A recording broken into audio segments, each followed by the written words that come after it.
লালমনিরহাটের কালীগঞ্জ উপজেলার ভোটমারি ইউনিয়নের চরশোলমারীতে ষষ্ঠ শ্রেণী পড়ুয়া জান্নাতি নামের এক ছাত্রীকে বাড়ি থেকে তুলে নিয়ে হত্যা করা হয়েছে। তার বয়স ছিল ১৩ বছর। বুধবার ১৬ এপ্রিল রাত ৯:৩০টার দিকে উপজেলার ভোটমারি ইউনিয়নের শৈলমারীর চর এলাকায় ভুট্টা ক্ষেত থেকে তার লাশ উদ্ধার করে এলাকাবাসী। ধারণা করা হচ্ছে পরিবারের লোকজন কাজের সুবাদে তাকে বাড়িতে একা রেখে যায়। নির্জন এলাকায় বাড়ি ও বাড়ির চারপাশে ভুট্টা ক্ষেত থাকার সুযোগে নিহত জান্নাতীকে ধর্ষণকারীরা বাড়ির পেছনে ভুট্টা খেতে নিয়ে ধর্ষণ করে হত্যা করে। নিহত জান্নাতি শৈলমারী এলাকার মোহাম্মদ ফজু মিয়ার মেয়ে। সে ভোটমারি হাই স্কুলের ষষ্ঠ শ্রেণীর শিক্ষার্থী বলে জানা গেছে। তার বাবা আমাদের জানান, তোর নানি বলে কি অসুবিধা, তোর মা যে দেখি এসে আসবে। এই তো আমি থুইয়া ওই কথা পাওয়ার পর আমি বাইরে হয়ে বাজার গেছি। মনে করো যে আমি হত্যার বদল আমার ওই যে জীবন গেছি আমি ওই সে জীবন আমি নেব। আমার কথা হলে সন্দেহ যেটা হচ্ছে সেটা আমার বাসার আশপাশে আমার এলাকার যে আমি বাস করি কারোর সাথে আমার কোনো কথার একটা যে ২ নম্বর কথা তাও নেই। নিহত জান্নাতের মা জানান, সন্ধ্যার সময় চুলায় রান্না চড়িয়ে জান্নাতীকে রান্নাঘরে রেখে একই গ্রামের নানা বাড়িতে গিয়েছিলেন তারা। সেখান থেকে আসার পর রান্নাঘরে মেয়েকে দেখতে না পেয়ে আশেপাশে খোঁজ করেন। এমন সময় বাড়ির একটু দূরে থাকা ভুট্টা খেতে কিছু একটা শব্দ শুনে গিয়ে মেয়ের লাশ দেখতে পান। এখন আমার মা অসুস্থ, হাত তয় দিয়ে মানে মেয়েটা করছিলে, মা জাল দাও, তোমার নানি টপ করে দৌড়িয়ে দেখিয়েছি। গিয়েছি আর আসিয়ে দেখি ছোঁয়া নাই। এখন দেখি ছোঁয়া নাই। পাশের বাড়ি সিপিরিয়ারা কয় বলে কেন জান্নাতি কেন দেখাস, বলে এই যে ছোঁয়াটা কেন নাই, আমার বাড়ি কেন মাগ দেখি আসি যেমন ছোঁয়া কেন নাই। বলে এরা যে ব্যবহার করে চিকরিল আন্দা পারে জান্নাতি খুব চিকরিল, কারণ চিকরিলতে তোমার কেন আগে নাসনি, তোমাকে কোন চাচার বাড়ি লোক তুই কেন তোমাকে না আসলেন, সমস্ত চিকরিল কেন না আসলেন। তারপর মুই সন্দেহ আসি গেল সবটা আইলু বা মারছে। এখন সামনেতেই ঘুরতে পারি, সামনে তো আমার বাড়ির সামনেতেই ঘুরতে পারি, দেখি শব্দ হয়েছে, খুব শব্দ হয়েছে। এখন দিয়া দেখি আমার মেয়েকে এইরকম করে ফেলেছে, মারি ফেলেছি। ছেলে ৫-৬ জন ৭ জন।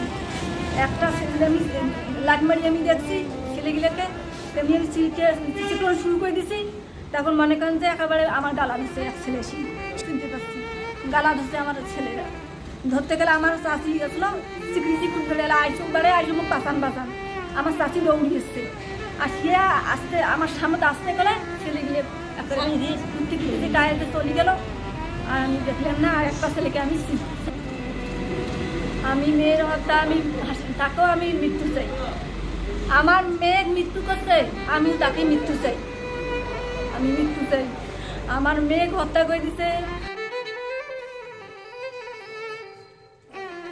স্থানীয়রা এসে দেখতে পান হাত পা ভেঙে মুখের ভেতর মাটি চাপা দিয়ে মেরে ফেলা হয়েছে জান্নাতীকে। এখানে দেখলাম ওই মরে গেছে, মানে মারে মানে হাত টাত ভাঙে মারে ফেলে মাটি ঢুকে দিছে মুখে দিয়ে ওইভাবে ফেলাই রাখছে।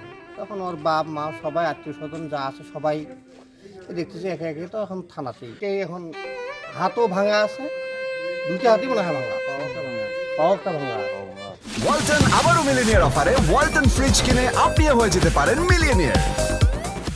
এই বড় বোন আমার আশপাশে আসছে, আইসিয়ার পর এত কিছু হয়েছে, সবাই গিয়ে আমার আশপাশ পাড়াপড়শি মানুষ দৌড়েছে অমুকের বেটে ওই খুন করলে, অমুকের বেটে খুন করছে ভুটি বাড়ি গিয়ে। আর ওই কথা শুনিয়ে আমার বেড়ে দৌড়ে জিয়া দেখি আমার ভাবি ওই হাত ঢুকিয়ে এই হাত এই মুখে মুসরে ভাঙছে, এই হাত এই মুখে মুসরে ভাঙছে, ঠ্যাং ভাঙ্গি দিছে, আবার কানত গুড়ি দিছে নাকি, কানের ফাঁকি কানের পর্দা ফাড়ি অক্টোবর আইছে, আর মুখত মাটি দিয়ে ঢিকে দিছে, দিয়ে জাপুড়িয়ে ভুট্টের মোচা জঙ্গল টোপলা করিয়ে মুখ শিবলিয়ে দিছে। কালীগঞ্জ থানার ওসি মোহাম্মদ সেলিম মালিক বলেন, ৬-৭ জনের একটি সংঘবদ্ধ দুর্বৃত্ত দল তাকে রান্নাঘর থেকে তুলে নিয়ে হত্যার পর বাড়ির পাশে ভুট্টা খেতে ফেলে রাখে। এ সময় তার ২ হাত একটি পা ভাঙা ছিল, মুখে মাটি ঢুকিয়ে শ্বাসরোধ করা হয়েছে। তিনি আরো বলেন, মরদেহ থানায় নিয়ে আসা হয়েছে, জিজ্ঞাসাবাদের জন্য একজনকে আটক করা হয়েছে। এখনো মামলা হয়নি। ঘটনাটা হলো যে আপনার কালীগঞ্জ থানার ভোটমারি ইউনিয়নের চর শোলমারি নদীর চর এলাকায়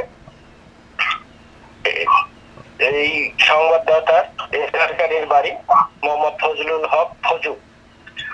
ইনি ওনার মেয়ে জান্নাতি বেগম এবং স্ত্রী রেখা বেগমকে বাসায় রেখে বাজারে গিয়েছিল। বাজার থেকে আসার পর ওনার স্ত্রীর কাছে জানতে পারে ওনার স্ত্রী ওই সন্ধ্যার পরে মাগরিবের নামাজের পরে রাত্রের ভাত রান্না করার জন্য ভাত উঠাই দিয়ে জানতে পারে যে তার মা অসুস্থ, মানে জান্নাতি বেগম, ডিসিজ জান্নাতি বেগমের নানি অসুস্থ পার্শ্ববর্তী গ্রামে। সেখানে সে দেখতে যায়। ফিরে আসার পরে বাড়িতে এসে তার মেয়েকে জান্নাতি বেগমকে রান্নাঘরে দেখিতে না পেয়ে চিল্লাচিল্লি করে, খোঁজাখুঁজি করে।